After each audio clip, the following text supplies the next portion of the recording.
Hey, we can take you higher. And I'll tell you how we'll do that. Abby's going to sing today, maybe. And we're going to talk baseball, believe it or not. There won't be a game until March 18th. But we got lots of baseball to talk all off-season long as we bring you the first real off-season edition of the DLLS Rangers podcast.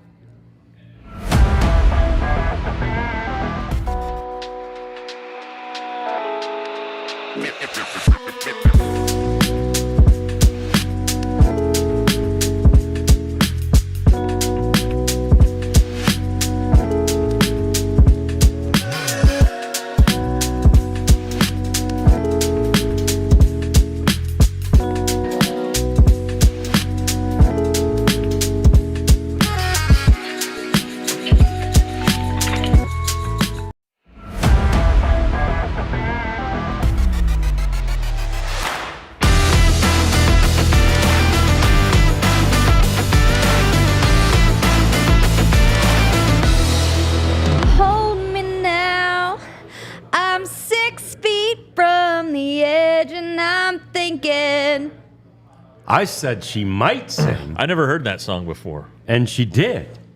Right off the bat. You want me to keep going? Nope. We're good. Yeah. Sorry for blasting everybody's ears, but we're celebrating. It's better than I would have done. Yeah. Creed holiday. Yeah. We're celebrating Creed. We're celebrating the 1-year anniversary of your Texas Rangers winning their first ever World Series. What a day it was 1 year ago today as that dream became a reality. You know, Eric Nadell's wonderful call. Rangers fans, you are not dreaming. And it had been a dream. It had been a nightmare. It had been so long awaited. And finally, the Rangers got their victory a year ago today. And so that's one of the things we're going to talk about on today's DLLS Rangers podcast. We want you to join us. Please chat along with us. Please like and subscribe to us. Don't forget, our Die Hard offer is a limited time offer, so we want you to sign up as a Die Hard. Get this new Die Hard offer while the getting is good. And we've got lots of already breaking, if you will, Rangers news that we're going to get to as well. But we start with those memories. We walk down memory lane because it is such a great memory. And Jeff, you are the only one among us who was in Arizona. I was that day. So start there. Start with you. Well, the game started at 5, 7 here, but 5 there. So I can't. I got to the ballpark super early, as I always do. Got some Del Taco on the way. It was very delicious.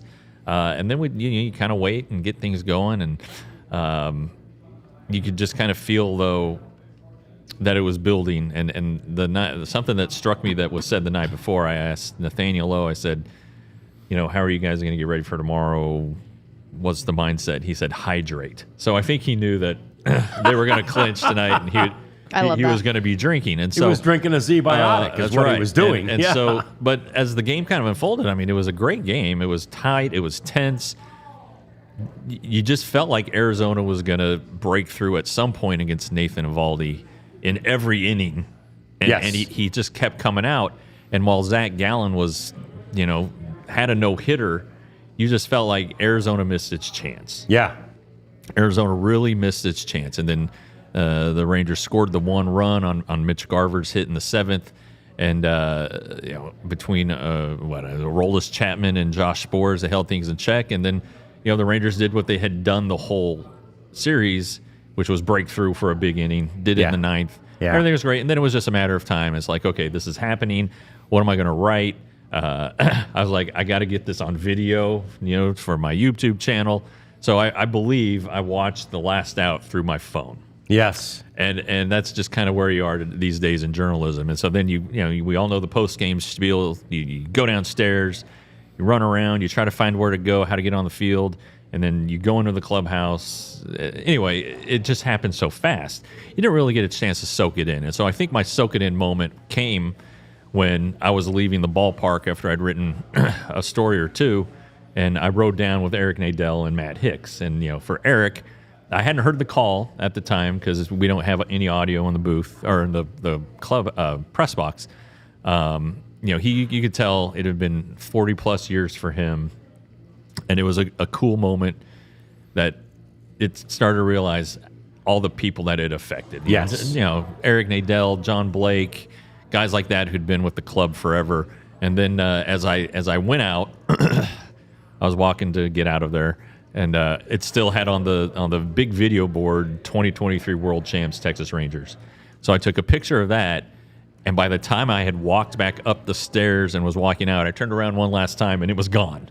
Oh. So it was like that. The moment was over. Yeah. Yeah. But then I went back to my hotel room after another stop at Del Taco, and I was working on my book at that point, and I had another story to write for my website. So I didn't sleep, but it was like the week or so after when I started to watch the replay of all the postseason games, but really the Game 5, where I was like, all right, this is pretty special. Yeah.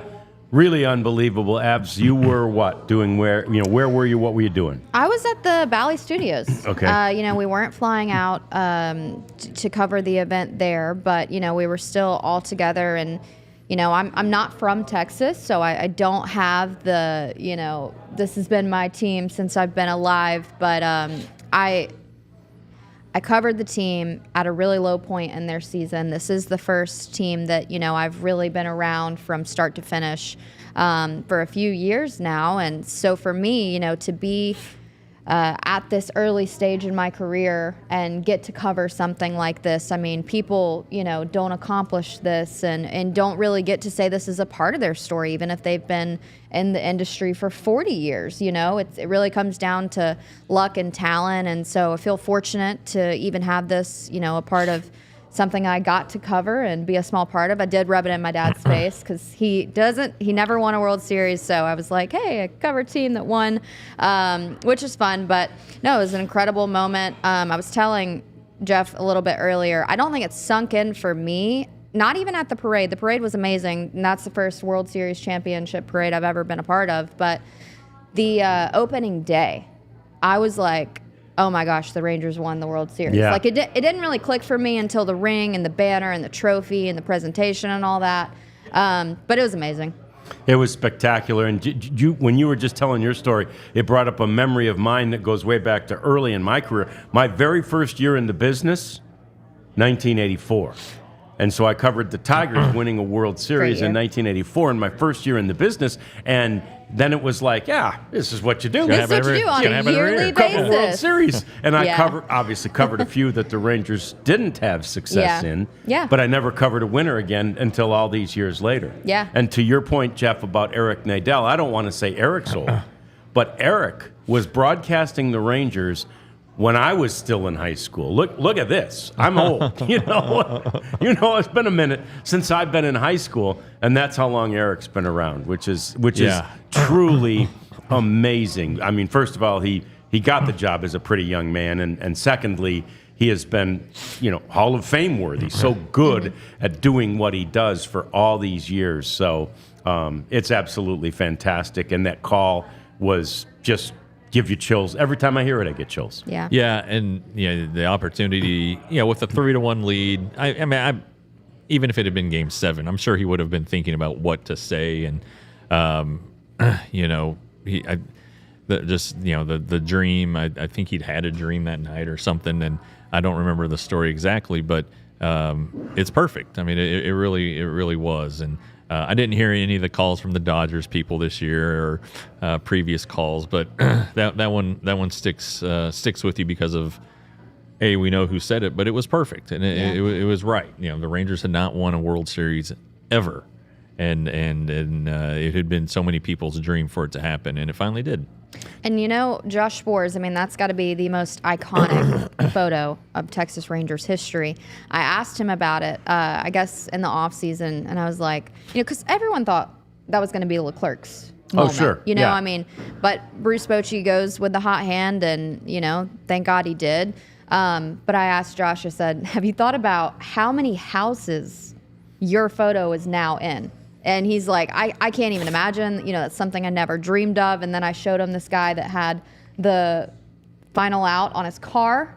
Oh, wow. He was shocked about that one, and then somebody displayed like Christmas lights, just the last out on loop, and I showed him all these things, and he was like, "Oh, these fans are serious, you know?" And I'm like, "You will be a Texas Ranger legend for the rest of your life." Yeah, my favorite part about all of it was a little bit like what you experienced in the elevator, Jeff, where you get the sense of what this means to people. And in this case, I'm not even talking about the people who had been in the organization. I'm talking about people who grew up here and watched this team ever since 1972. Yeah. And, cried. Literally cried. Grown men crying. That's what World Series championships do. And there were, I knew a couple of women whose fathers had recently passed away, and they were crying for them. Oh, my daddy never got to see it. Or a really good friend of mine, his dad was in the hospital, and they knew he was close, and he literally made it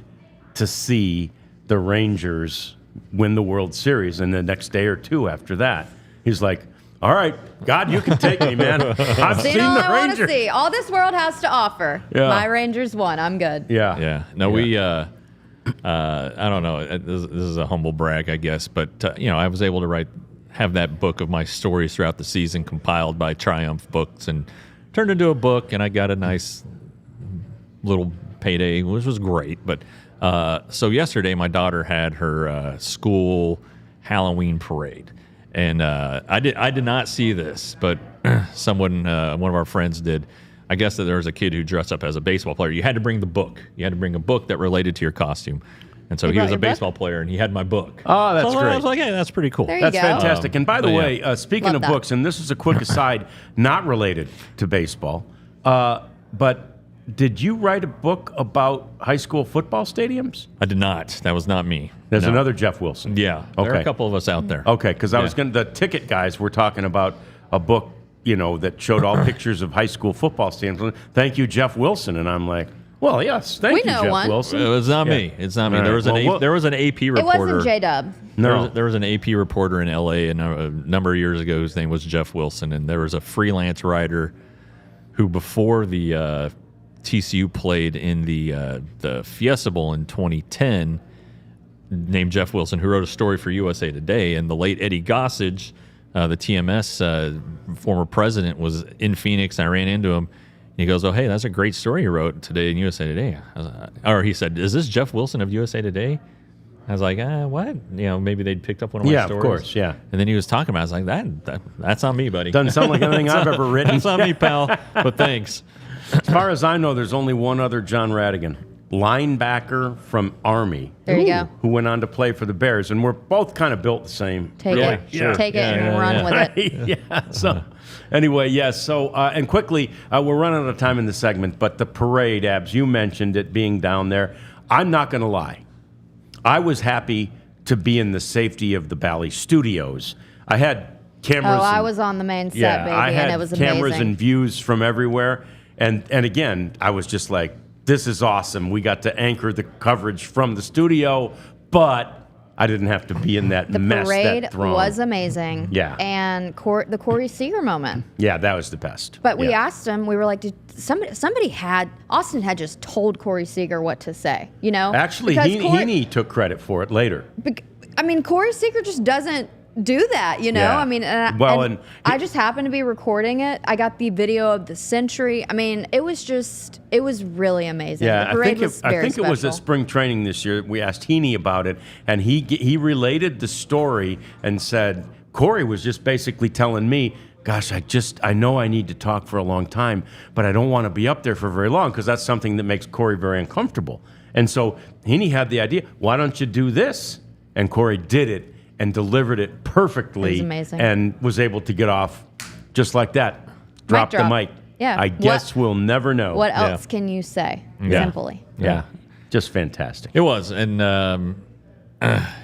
like Bruce Bochy said, his grandson wants to do it again, and it didn't happen this year. But hey, we're starting to work toward it, I guess, with free agency open now and the off season officially underway. So there you go. Yeah, it's great. We all believe that the Rangers are not a one-hit wonder. We believe that this team is built for the long term. We also know that Chris Young will do everything in his power to make sure that this team is competitive not only this upcoming year, but for years and years to come. That's the goal. That's the plan. And so we start talking about that plan next as, the Rangers have to get to work. And for us, we will help them get that job done. That's coming up next on the DLLS Rangers podcast.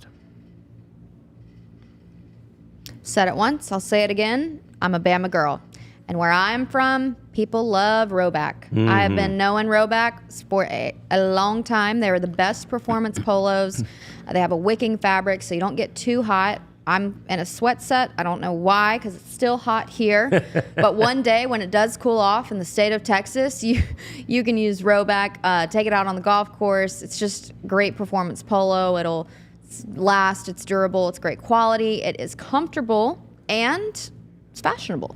You can wear it to game day. They have a little SEC section if you want that with the new UT of the SEC. Don't get me started, but Roback is going to be your one-stop shop for cool gear that looks great, feels good, pretty affordable price. We have a 20% off discount. You can go to Roback. Think of John Radigan when you think of Roback, because it's RHOBACK, and you can use the code DLLS20 for 20% off. That's a great idea, as is HelloFresh, which we have gone through our box of HelloFresh. Took us actually less than a week to finish all of it. It was fantastic, and it's time for us, too, to order more, because it is really wonderful stuff. It's so easy. I really didn't know all of what comes in HelloFresh. I figured you buy your own meat, you buy your own pork and beef and whatever. No. The entire thing comes in this freezer-sealed pack, and it is so easy. You get a card that tells you how to make it, and every one of the ingredients you need is in there. I was looking for one. We had 2 sets of one thing, and I was looking, I said, I think they only gave us 1 garlic clove. Oh, no, here's the other garlic clove. Cut that bad boy up and put it in a little garlic aioli. Put that on the burger. I'm telling you, fantastic. Do yourself a favor. Go to HelloFresh. Use the code FREERANGERS. You're going to get 10 free meals if you do that. HelloFresh with the code FREERANGERS. All right. Now, it is time for us to get to work. And it's Friday. And on Fridays, Jeff is begun a new tradition with us. Jeff changes hats on Fridays. So, Jeff has the hard hat on. That's right. Oh, and that thing. Oh, it has that is Texas beautiful. Live on the that side. That sits on your head just beautifully. Let's I remember. do it. Turn to the is that side. from That's when? amazing. Is that from? Oh, that's Texas Live. It says so. Yeah, that's when they built Globe Certified. Life Field. Right. Wow. And, I had an orange one. I don't know what happened to it, but when We had vests you get these, too. I sell the vest. Yeah. I just turned them in and gave them to my kids for toys, I guess. I didn't turn them in. So Manhattan Construction, if you want this back, just let me know. But it's got your name on the front, so I guess you're getting some free advertising. But anyway, yeah, it's time to get to work. We've got the hard hat on. I'm sure Chris Young has one too. Maybe he wears it in when he talks to Ray Davis about money. I'm not sure, but it's time to start building this team. Yeah, and when Chris Young talks to Ray about money this year, he might also need the hockey face shield too, right? I mean, it's like you got to protect yourself because the reality is the construction project is always easier when money is no object. But money's an object. Not only, I mean, first of all, it doesn't have to be in Major League Baseball because, the salary cap, such as it is, only applies to a luxury tax, right? So there's a cap, but you're allowed to exceed it as far as you want to exceed it, New York Yankees or LA Dodgers or New York Mets. But Right. once you're over a certain thing, and it's a penal tax. After, what is it, 2 years, Jeff, you're paying 50 cents on every dollar over. Woo. Yeah, I mean, the Rangers went over to win the World Series with the trade deadline acquisitions, and that made some sense, but it was a very minimal penalty. It only ended up being like $2 million. Oh, I thought it was 4, but even that, either one, yeah. It was small. And then this year, it was a little higher, and now if they go over it again, I think draft picks get involved. So it makes sense to stay under it. And really, a healthy team is spending money, but also getting cheap help from the prospects and players that they've developed. So it makes sense there. But I don't think the Dodgers are going to turn payroll in an attempt to defend their World Series. They're not going to cut back. This isn't a time to cut back. And if anything, the moral of the story of the 23 team is that you have to spend to win and to accelerate that process. And the Rangers spent, to Ray Davis's credit, the previous 2 off seasons, but to not spend, I don't care about the TV deal or the uncertainty there. If you have the personal financial wherewithal to do it, and Lord knows he does, Yes. then you do it. It's like a civic responsibility almost. The parade. You talk about the parade. 500,000 people were there. It's a duty to keep 500,000 people happy. And then if you have TV uncertainty and you don't put together a good product, you're not going to have TV distributors that want to show your games, and you're not going to have fans who want to buy the subscriptions if you're going to be crappy and a disappointment. So I am obviously not on the fence about this one, but you need money, and it's time for Ray Davis to realize that. Yeah, because the reality is on the TV money is that, yes, this year there will be much less TV money coming in. But the decision that the Rangers made to go their own way in TV means that ultimately they have figured out financially that they will recoup all that money. Yes. So the only reason not to spend this year, you can't use that as an excuse because that money is going to come in. Right. And to your point, if you have that money sitting over here, fear not. Take it from here and put it over here because the TV deal is going to bring it from here for years and years and years to come. And they believe that the TV deal of their own will ultimately provide more money than even what, Fox and then Bally were paying them. Oh, and furthermore, if you're an owner and you're worried about money, you got into the business. You got into the wrong business. You don't make money year to year. It's at the end. If Ray Davis is concerned about money, he should sell the team because he's going to make a shit ton of money. Pardon my French. Ardell, shout out to you. When he sells the team, he's going to make so much money. So you know what? If bottom line is all that you're worried about, sell the team. Yeah. And then you don't have any bottom line to worry about anymore. Right. Well, yeah. Hey, you got to spend money to make money. We do have a super chat. We got a super chatter. Stop down the show. I can't see it. There it is. Thank you. Valtteri, he says, greetings from Finland. Looking forward to the game. I think he meant this for the Star Show. That's okay. We'll take the we'll money. take it. We'll take it. Thank you very much. And we're looking forward to that game, too, from Finland. Our Stars crew is right over here prepping for their pregame show. 12:30. And yeah, it starts in 6 minutes. Get 2 devices. Have us both you're going gonna have at the to same go. time. You're gonna have to go 2 screens here. And but thank you. And sorry about the baseball talk. Hockey is a coming. Yeah, and you guys don't know enough about baseball over there. It's a great game, so we'll work on you, Valtteri, while we've got you. But Ebbs, I'm sorry, I interrupted you to stop down the show for the super chat. You got to spend money to make money. Yeah. Yes. If it makes money, it makes sense. Yep. So yeah, I'm in agreement with Jeff. If money is a concern, maybe not the route you want to go. Right. I mean, again, who knows exactly what they could sell this team for, but we know what they paid. Right. $500 billion. $593 million. Yeah.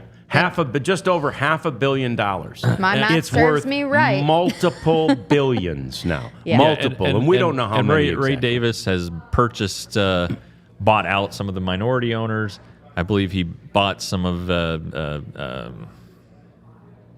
God dang it, Bob Simpson's shares when Bob was going through his divorce. So Ray owns a great deal of the club by himself now.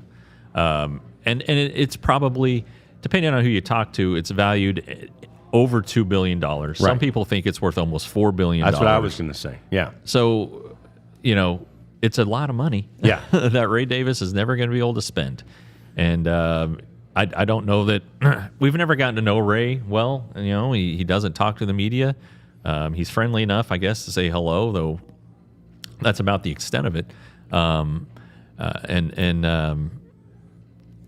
but just from putting together his background and personal history, this is just who he is. He's an accountant, and but it just doesn't work here. It doesn't work in professional sports. If you're an owner of a professional sports team, you make your team good. That's just the way it is. And rebuilding to get there is fine, but once you're there, you got to keep pumping in the money.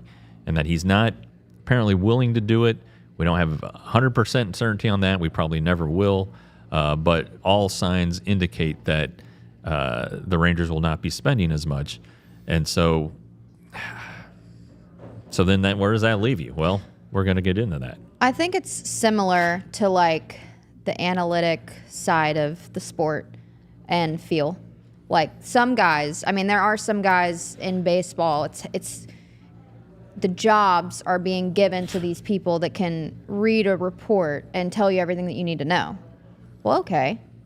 Tell me about the feel, like, have you ever been in that situation? No, they've never swung a bat in their life. So it's like, just because the numbers say something doesn't mean that it's going to play out that way. And I do think that sports is the one industry that math doesn't really matter. I mean, we live in a world on a daily basis that games blow our mind. I mean, we always say that you never know what can happen in a baseball game. So, I do think sometimes you do have to take a little bit of logic out of it. You got to take a little bit of a risk to get a reward. We saw it work out with the Corey Seager, Marcus Semien, John Gray deal. So if you're worried about the money, maybe spend a little bit more, bring another championship, and then you'll be worth a heck of a lot more. More than more than you are now. And to your point, I want a person, at least one within the organization, who can look at a player, and we have that for sure with Chris Young, but I want a person who can look at a player and know that they passed the eyeball test, right? I don't want them to only pass that test, exactly what you're saying. I don't want them to only pass that test on paper that says this number and that number and this number. And I was talking to some people yesterday who are going through the job interview process. And the corporate America is even applying that. There's some sort of a new interview system that they do, and it's a grade. You answer a question, and if you hit certain things, there's a grade.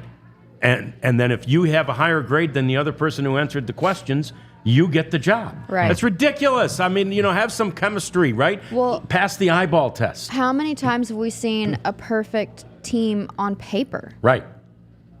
I mean, the Mets a few years ago, everyone was, oh my gosh, they have Justin Verlander. Oh my gosh, they have Max Scherzer. Oh my gosh, they have Jacob DeGrom. Sure.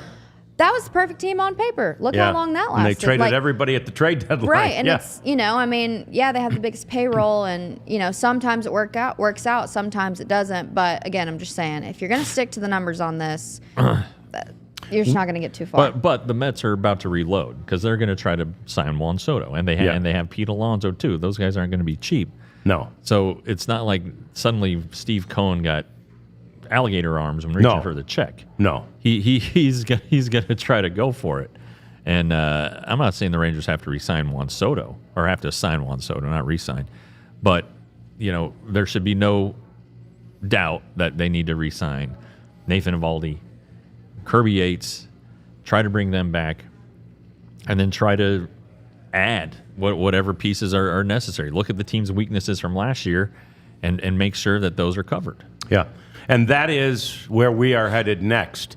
Jeff will keep the hard hat on because we're getting out the hammer and nails, man. It's construction time. We're going to rebuild this thing. It's not a big project. This is a DIY. Do it yourself, baby. Not quite, but we can do it. We're here to do it. We're here to help you. Let's talk Rangers roster reconstruction next on the DLLS Rangers podcast. All right, is it me? It is Floors. me. Yeah, how about the Empire Today? Look at the floor.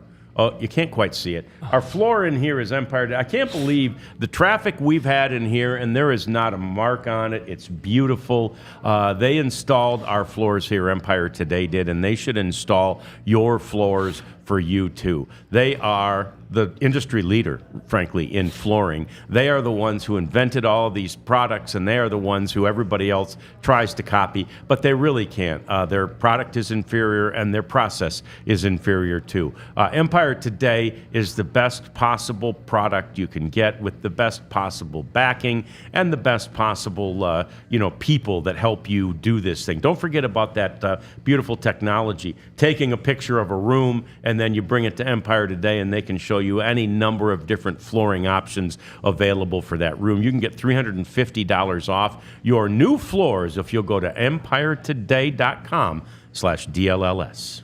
Yeah, and then you're going to save some money, so why not put that money to work, or attempt to, with our good friends at Sleeper. Sleeper, known for fantasy, but now they're into the daily picks.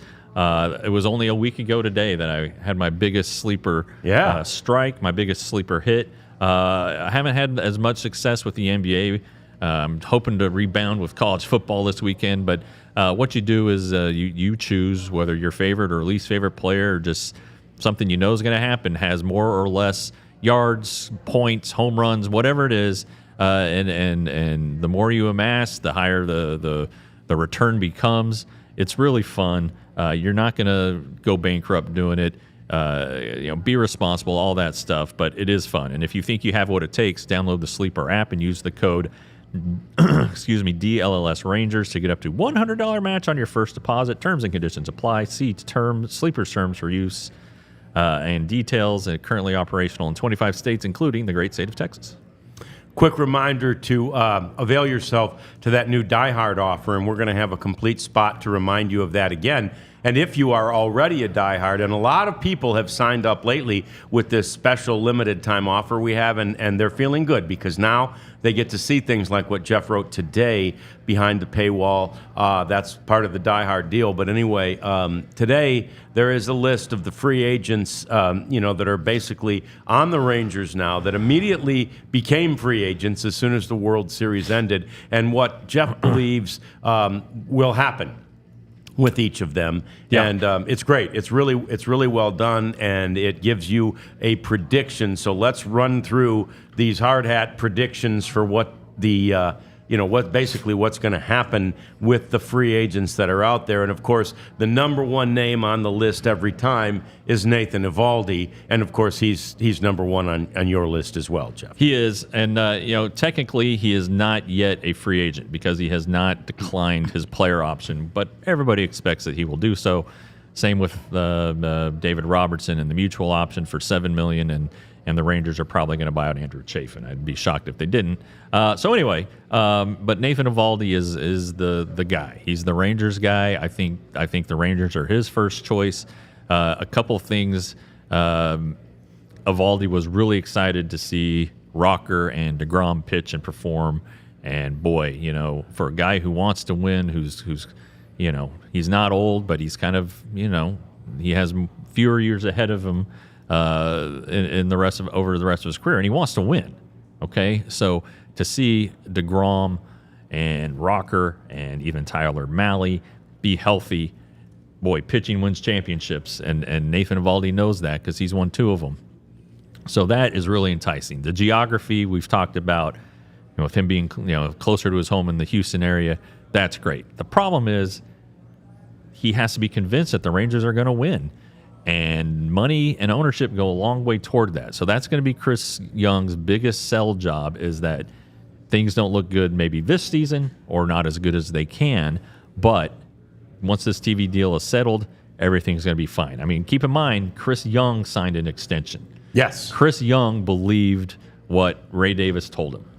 And so if the vision, the long-term vision fits Chris Young, it should fit Nathan Eovaldi. So I've got the Rangers and Eovaldi finding an agreement. I said 3 years, $72 million. There could be an option in there, at the end that gets it up to 72, maybe like a $5 million, a deal with a $5 million buyout, something like that, just to kind of sweeten the pot. And you can do a whole bunch of things. You can do signing bonuses, defer the money, whatever it takes. I think that the Rangers will get that one done. So that's number one on my list. Yeah, but he doesn't obviously have to take that. If they offer it on Tuesday, right? The Right. Yeah. day after he declares that he doesn't want to, that he's going to exercise the player option, they could offer that. Let's just say they do, and he'd say, "Ooh, I really like that," but he could still say, "But I'd like to see what else everybody else is having to, is going to offer me." Yeah, different scenario, but last year, the most recent one you can think of is Aaron Nola with the Phillies. Yeah. I mean, that was 7 years and 168 because he's only 30 at the time. But the Phillies re-signed him. He probably went out and got a sense of what the market would hold for him, and the Phillies gave him a comparable offer. Maybe they beat all the other offers. I don't know how it went, but you could see a scenario like that where it happens quickly, but I think that Eovaldi will obviously he's going to test the market and see what's out there, and maybe he gives the Rangers some input on what offer he has received, but I think that the Rangers are going to be very competitive in that race. I guess we know that he is interested in being here. Like, Yeah. we feel pretty good about Nathan Eovaldi, but I've kind of presented to you is just there a possibility that another team really blows him away because he is 34, a 3-year deal put him at 37. If he could get, we've talked about the 38-year mark of kind of being where players aren't signed as, they just don't get great 1-year options. So it's like, would it be more enticing to get a 5-year deal? Yeah, and go out maybe with a really great team? Because if you're going to take this 3-year, maybe 4, then are you putting yourself in a position at 38, 39 to sign a 1-year with like a team that you really don't want to be with just because it's the one that gave you the option, Yeah, something that helps him tremendously is that he will not have a qualifying offer because he's had one previously. The Rangers, when they signed him, he had turned down a qualifying offer, but he'd been offered, so that's off the table. So really any team that has the money can do it. But if the Pirates offered him 5 years and $120 million, he's not going to go to the Pirates, right? He wants to win. I mean, we saw that Nathan Eovaldi wants to win. So he's going to go to a contender. So that shrinks the pool pretty considerably. And then you look at some of the contenders, like Cleveland. Cleveland doesn't have the money to sign him. So so they're out. Detroit maybe. Detroit always seems to come up with money. But these smaller market clubs who are contenders aren't going to be able to sign him. So really you're down to 10 teams, let's say. And that, the Rangers would have home field advantage, if you will. I don't think he would go to the Astros just because he's been with the Rangers. He probably doesn't want to go too far away from his family. So maybe that eliminates New York and the Dodgers and the Padres. Maybe I don't know, but there are a lot of scenarios in which this plays out well for the Rangers. But if somebody comes in who's a contender and says, "Hey, 5 years, $130 million," the Rangers can't. I don't think the Rangers can match that, and I don't know that it would be smart at this point to match that. As great as Nathan Eovaldi has been for the Rangers, he's been on the injured list like the last 5 years, and I think he's had Tommy John twice, maybe just once. I get it happens so much you never you and there's lose so many track. guys that have had it twice. But You're like, he's there is a lot of risk there. I mean, there's risk with every signing, but 5 years paying a guy till he's 40, basically to be a starting pitcher to give you 150 to 200 innings a year. He hasn't done that. Yeah. He really hasn't. All right, target number 2 is Kirby Yates. And I loved reading in your article today, Jeff, that you believe they'll be able to figure out a way to get Kirby Yates for a couple of more years. I do. When Chris Young won the World Series, that Royals team had a fantastic bullpen. No doubt. And Wade Davis was the closer, and Wade Davis made a lot of money. All right. It's pretty apparent that you need to have a ton of money invested in the back end of your bullpen. Now, the Rangers, they didn't put a lot into Kirby Yates. He only made $4.5 million this year. But they gave David Robertson, who's coming up on the list, $11.5. So I mean, you need to make an investment in the bullpen. And look at the Mets. Edwin Diaz makes $20 million. The Rangers don't need to do that. Mm-hmm. Hader 19 don't need to do that. Blake Trinan made $8 this year. He's going to be a free agent, but he made $8 million. Yeah. Clay Holmes is going to be a free agent. Made multiple millions. So you look at these contending teams, and if bullpen's the way to win, if going to your bullpen is how it's going to happen, then you want to have the best you can have back there. You can go cheap ahead of those guys and find guys that work and mix and match and all that stuff, but you need to spend some money. And with Kirby, he's different because he's 37, 36, 37. He didn't make a ton of money last year. Do you give him a 50% raise? Do you give him 6, 7, 8? Is he worth $8 million a year? Probably. I think he is. Yeah. So I said 2 years and $15 million. I forgot a comma there. We're going to update that right now. And you can sweeten it with, again, a little buyout on the back end, an option for a third year, a club option with a buyout that would pump it to 2 and 18, let's say. All right. But really, you're only paying him 7.5 because the buyout money would count against the third year's budget. So I think that's doable. I really do. And he had a great time. And if you take away Kirby Yates, I mean, you're with the same problem that they had years ago. Right. So it's you're like throwing darts at the back end. Yeah. And sure, maybe you do give Blake Trinan an offer, but the Dodgers are going to try to re-sign him. Are you going to outbid the Dodgers on that? The one caveat here that I think is a possibility would be John Gray at closer. He's never done it, and you talk about injuries. John Gray gets hurt a lot, but he also has a rubber arm. He's been really good when he's pitching relief, but to make the value work, he would have to be closer because he makes $14 million. Right. Yeah. He would have to be the closer. You're not going to pay John Gray $14 million to be the eighth inning guy. Yeah.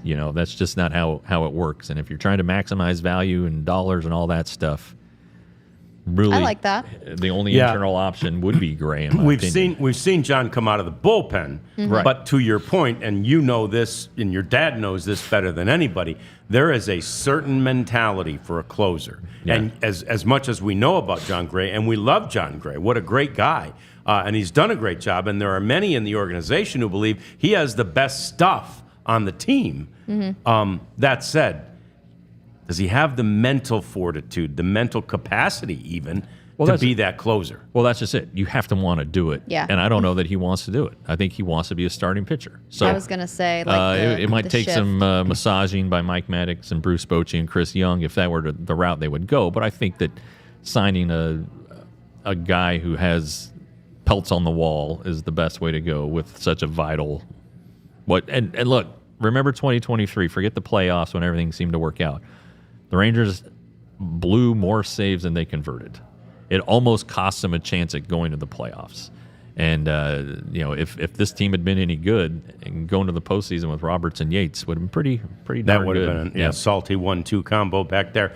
All right, we'll run through some of the guys you don't think are going to make it. Because Chris Young believes in pitching, I think their third priority would be Andrew Heaney, but that's probably not happening. Yeah, I don't think so. He made $13 million this year. It was his most durable year, 31 starts. He lost 15 games, but that's not his fault. His ERA got ballooned because his last start wasn't very good, so he finished at 4.28. Probably pitched better than the numbers show, but he's a 5-6 inning guy, and a team that's going to be short on innings in the rotation. Yeah, that would help to have a guy that could do that, but you're still using a lot of your bullpen. So I don't know that for the price that Heaney, who's going to be a free agent again, he's coming off a healthy year, he's going to be a pretty attractive guy to somebody. I don't know that the Rangers would want to commit that kind of money to him with their apparent current state of their finances. However, if Nathan Eovaldi doesn't sign, then he's in play. He's in play Yeah. at that point. He'd be in play. Yeah. What about the other reliever in that 1-2 combination, David Robertson? He struck out 99 guys in 72 innings at age 39. He's his own agent. He made $11.5 million this year. I think some of that was deferred, but does he want to continue pitching? Because he's going to be 40. Question number one. Does he want to be far from his family, which lives in Rhode Island? He did this year, so okay. And do the Rangers want to give that kind of money again to a setup guy? And if they do want to give that money to him, do they make him the closer? Because he has closed before. Yeah. But Yeah. I would say no. I don't. Yeah. I don't see that one. Yep. All right, we've right got now. a couple more names to get to, and we're going to do that. But we have to first break away, and then we'll get back to those names. We've also got a few other things to talk about. We're batting cleanup next, which will be constructing, and then you want your construction crew to clean up after they're done. So we'll got continue Jeff the Wilson here for construction, that. then we'll do a little cleanup, and then we'll bid you farewell for the weekend. But anyway, that's all coming up on the DLLS Rangers podcast. Well, fellas, I mean, you heard where the stars are Yes. Finland. today. Yeah. Finland. We haven't been around that long, but if we had, I guarantee that our good buddies with the Dallas Stars would be in Finland, and they would be covering this. And Yeah. heck, if you became a diehard, maybe you could go too, because that is what this company is all about. We want to have a community. We want to have community events. We want to have these things that you guys can go to and take your fandom just up to the next level, offer you something that nobody else is.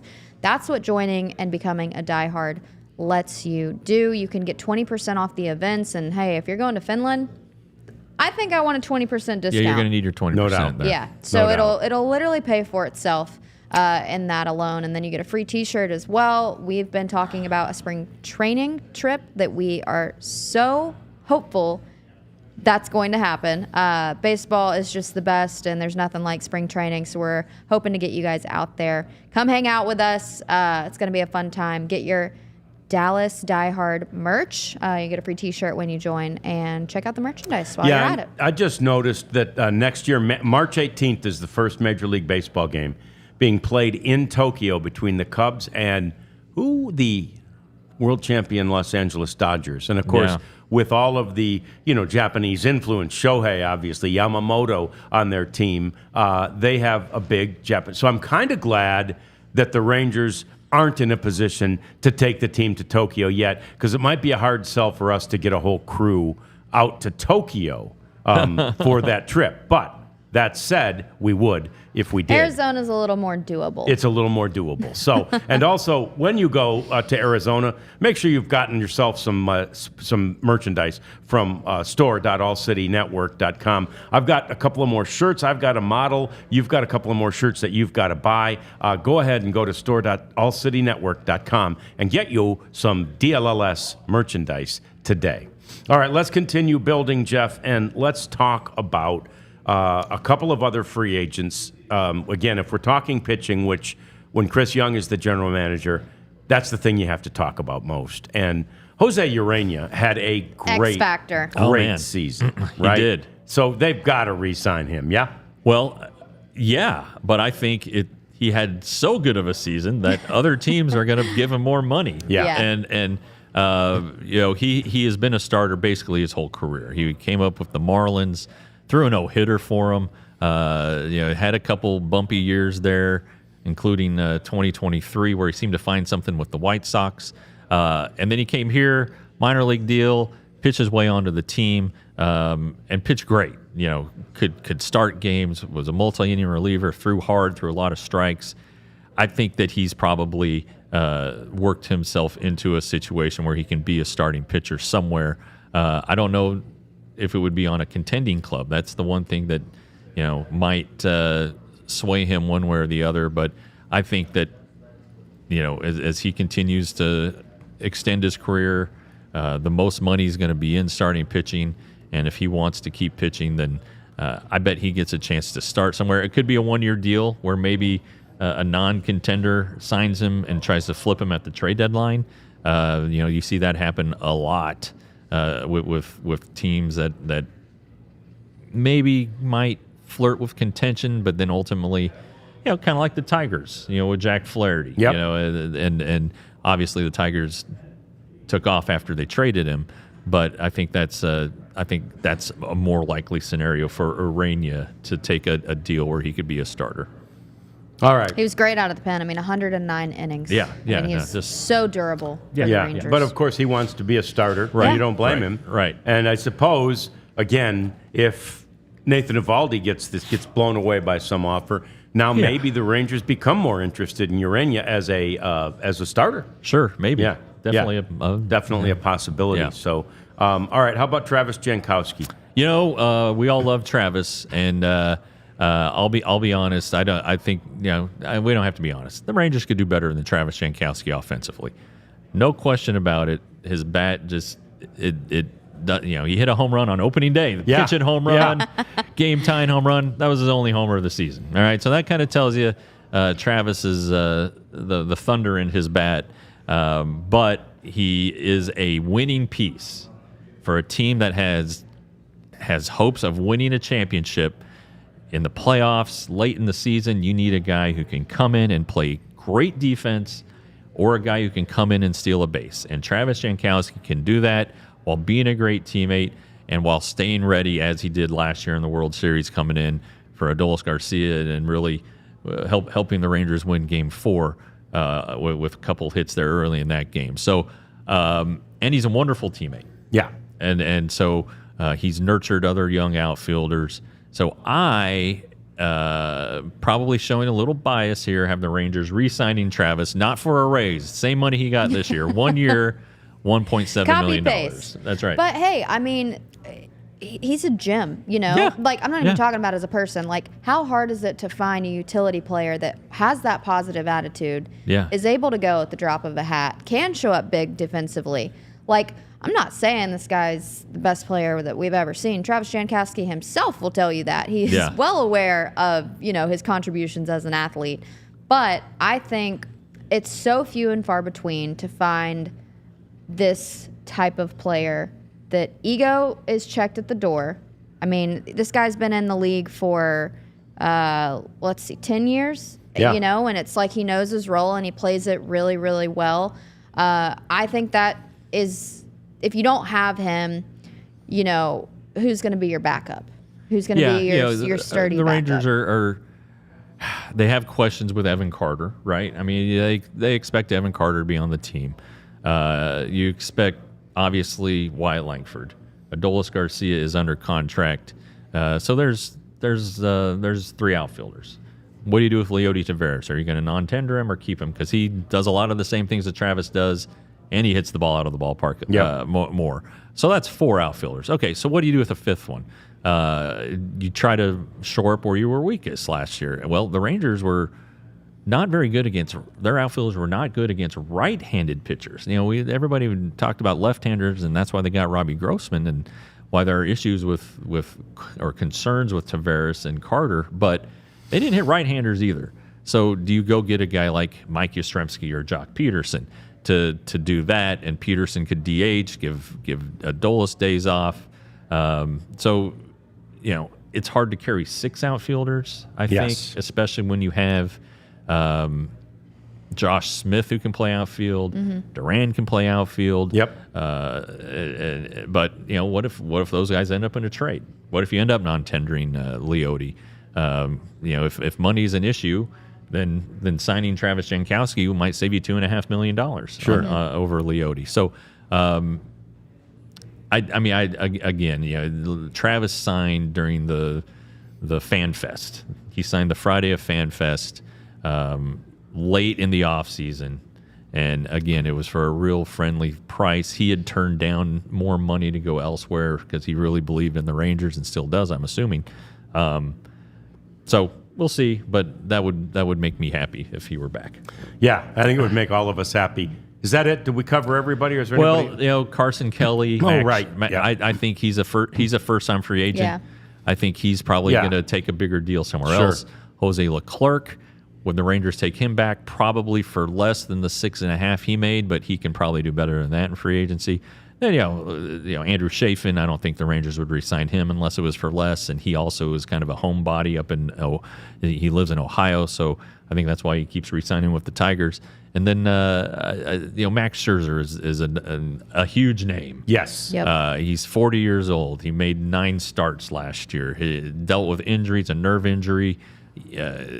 Does Max Scherzer want to take so much less money than he's been making to... Does he want to take a pay cut? Right. I mean, he's going to have to take a pay cut. He knows he'd take it. No one's going to pay him $43 million, but he probably thinks he's worth 20. Yeah. Is he worth 20? Would there be a team out there to give him a 1-year, $20 million deal, take the risk of him making only 9 starts? Yeah. We'll see. But I think that while his time here with the Rangers helped produce a World Series, I would anticipate that Max Scherzer does not return. Yeah. Okay. We've got that pretty I well cleaned up for you. And Did you guys see last night? Josh Young was Yeah. handing out baseball cards. That's Love pretty that. awesome. Candy. love that. I mean, Pretty me and awesome. Rads were talking about how expensive candy is. I can't imagine double whammy, but he is a professional baseball player, Yeah, you so can afford it. he's got Yeah. it. But Yeah. that's pretty neat. Yeah. I want to know where Josh lives so that next year I can take my trick or son treat. up there. Take the kids over. Yeah, absolutely. Yeah. A couple other things to clean up. Bob Costas, the longtime baseball announcer, has announced that he is retiring from play-by-play. Now, that he's been with MLB Network since it started in 2009. It doesn't mean that Bob will no longer contribute on MLB Network, but he's not going to do play-by-play anymore, which, I've always liked Bob, the way he called games, any sport.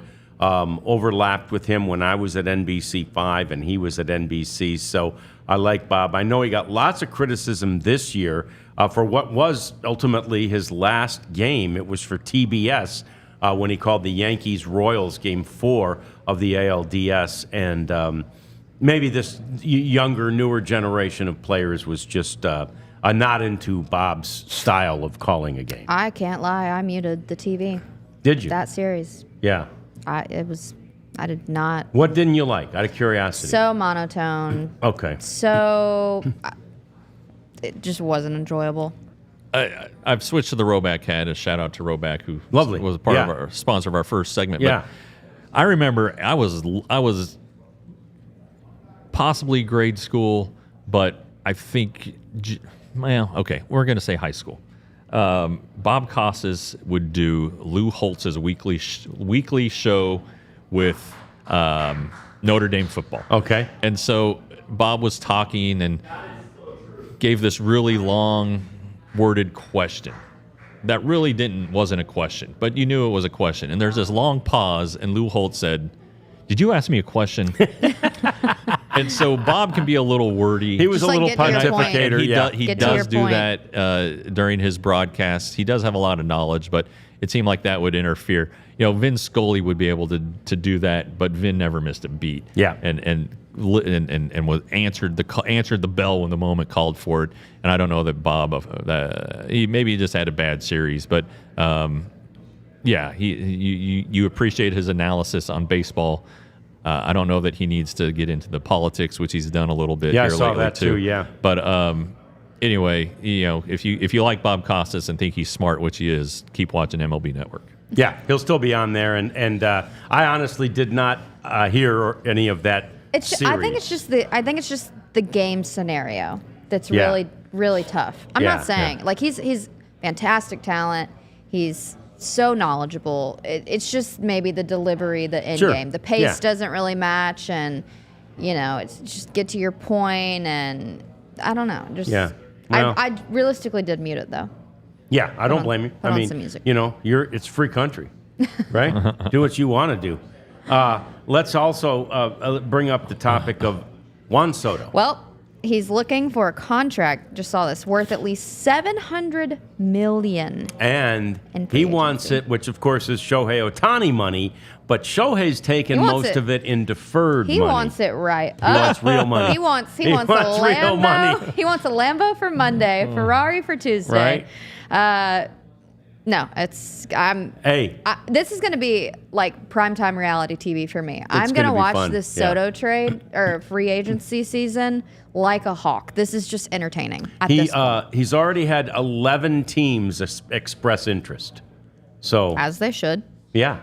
But- Including, Well, Okay. they're not allowed to express interest yet. Okay, but- officially, but I think 30 teams are interested in signing. yeah, of I agree, course, but yeah. what 11 teams have $700 million that they're ready to that's just it. spend? They don't.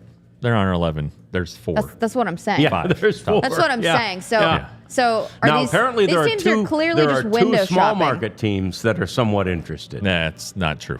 Yeah, It's that's like- what they say. It's like when I go to North Park. Like sometimes I just like to walk down the the nice strip of the mall. I just window shop. Go Yeah. in, look the part. Oh, I'm just looking. Yeah, it's a birthday gift. I might get never go back. But, Right. Yeah. It's going to be a very interesting thing. First of all, it's going to be interesting to see if he gets that $700 million. Just because he says that's what he wants, just because he believes he's worth the same money that Shohei Ohtani has gotten, doesn't mean he'll get that. Doesn't mean Exactly. that, yeah. He's not. Maybe over a longer term, and up front, I don't see it. By the way, I switched to a Titleist hat. Oh, wow. So this is going to be every Friday. I'll wear a different How many Titleist hats do you hat. have? I don't know how many different Titleist hats I have, but I predict that this will take us to spring training. Really? This little gimmick, I think, will take us to spring training. Different Titleist hat every time. And Yeah. we may mix in the occasional hard hat or chef hat like we did last week. Because we can be cooking on the hot stove Cooking in up. addition to Can doing we the ever. hard hat work Cook of or of- be of cooked. constructing a. So, Titleist hat number 1. Love it. We'll We'll keep remember track. it. It's blue on blue. That's so right. That's they're all going to look pretty similar. They are. But we've got There's a lot to of make mental similarities. notes. This one's blue, light blue on sort of denim blue. Yeah, it's probably one of my oldest ones too. Is it? Yeah, look Okay. at it. It's all faded. Yeah, a little and dirty, dog-eared. but yeah. Little dog-eared. Okay, so that's it. That's another week of our DLLS Rangers podcast. Man, we've had fun. We will miss the game. Off season, baby. Yeah, we'll miss the game for about 6 months, but we will have so much to talk about with you over the course of this offseason. We'll be here every day, Monday through Friday. Next week, don't forget, is Do It for Durit. We'll give you Yes. lots of details headed into Do It for Durit, but that's a fun week for us, something we're really looking forward to. Hope you are too. Thanks for joining us. We'll see you again next Monday for another edition of the DLLS Rangers podcast. We all silly like the mayor.